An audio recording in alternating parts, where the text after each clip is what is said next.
Assalamualaikum warahmatullahi wabarakatuh. Saya Nadia Rizky Nujur Ramadanti sebagai instruktur di Laboratorium Biologi Universitas Muhammadiyah Malang. Pada kesempatan kali ini kita akan mempelajari alat-alat yang digunakan pada pengamatan ekosistem, yakni terdiri dari termoanemometer, lalu hygrometer, ada Wexker, ada soil tester, dan luxmeter. Untuk mengetahui lebih lanjut, kita lanjutkan ke videonya. Yang pertama ialah termoanemometer, merupakan alat pengukuran yang mempunyai fungsi untuk mencatat data kecepatan angin dan suhu udara dengan tepat dan akurat. Langkah pertama penggunaan termoanemometer, menyalakan alat dengan menekan tombol on. Lalu, mengangkat termoanemometer ke udara, kemudian menunggu sampai angka konstan. Untuk mengamati kecepatan angin, maka melihat angka bagian atas dengan satuan knot, dan untuk mengamati suhu udara pada angka bagian bawah dengan satuan Celcius. Ketika sudah konstan, menekan tombol hot untuk mempertahankan angka yang telah diukur. Yang kedua ialah hygrometer, merupakan alat untuk mengukur tingkat kelembapan pada suatu tempat. Langkah pertama penggunaan hygrometer yakni mencari air yang berada di wilayah tersebut, lalu mengisi air pada wadah hygrometer.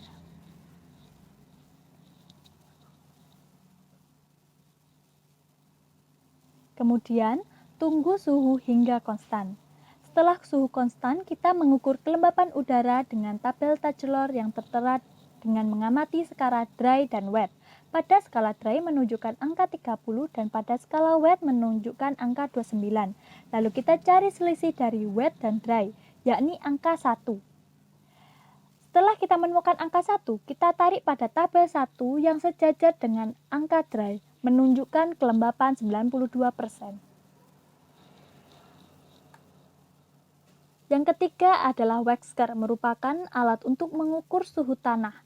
Langkah pertama penggunaan Wexker, yakni memasukkan logam yang ada di ujung Wexker ke dalam tanah dengan cara diputar perlahan-lahan hingga mencapai kedalaman tertentu. Lalu mengamati perubahan nilai suhu yang muncul dan menunggunya hingga konstan. Selanjutnya, mencatat nilai hasil yang telah muncul. Yang keempat ialah soil tester, merupakan alat untuk mengukur kelembapan tanah dan pH tanah.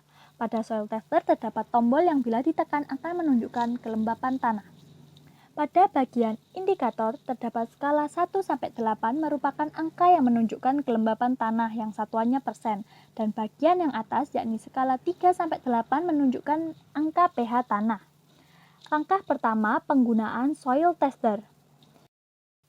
Kita memasukkan bagian ujung soil tester hingga bagian tembaga yang kuning tertutup tanah. Pastikan tanah tidak terdapat air atau batu yang berpotensi merusak lempeng tembaga. Memasukkan ujung soil tester ke dalam tanah dengan cara diputar perlahan-lahan.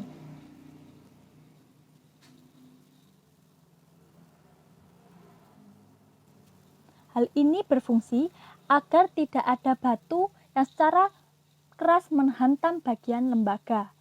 Setelah sudah tertutup semua, kita tunggu jarum penunjuk menunjukkan angka pH konstan. Nah, di sini kita dapat memperhatikan pH tanah menunjukkan angka 5,5. Untuk mengamati bagian kelembapan tanah, kita dapat menekan tombol hingga jarum penunjuk berubah. Di sini kita mengamati bahwa kelembapan tanah menunjukkan angka 2. Yang terakhir yakni luxmeter, berfungsi untuk mengukur intensitas cahaya. Luxmeter terdapat bagian sensor untuk menangkap cahaya dan bagian layar panel untuk menunjukkan nilai intensitas cahaya. Bagian layar panel juga terdapat dua tombol yakni tombol on-off serta hold dan tombol range. Dan pada bagian ini yakni sensor dan layar panel akan dihubungkan dengan sebuah kabel. Langkah penggunaan luxmeter, menancapkan kabel ke bagian layar panel, lalu menghidupkan luxmeter dengan menekan tombol on. Selanjutnya, menyesuaikan range intensitas cahaya berdasarkan cahaya yang diambil di tempat terbuka dan tertutup. Pada tempat tertutup dengan range 1 kali. Hal ini didasarkan kisaran cahaya yang masuk kurang dari 2000 lux. sedangkan pada tempat terbuka dengan range 100 kali berdasarkan kisaran cahaya yang ada lebih dari 20.000 lux. Selanjutnya mengarahkan sensor ke arah sinar, lalu melihat layar panel menunjukkan intensitas cahaya berapa. Tekan tombol hold ketika intensitas cahaya telah konstan. Baiklah, cukup sekian video pembelajaran pada hari ini. Semoga apa yang kita pelajari bermanfaat. Saya akhiri, wassalamualaikum warahmatullahi wabarakatuh.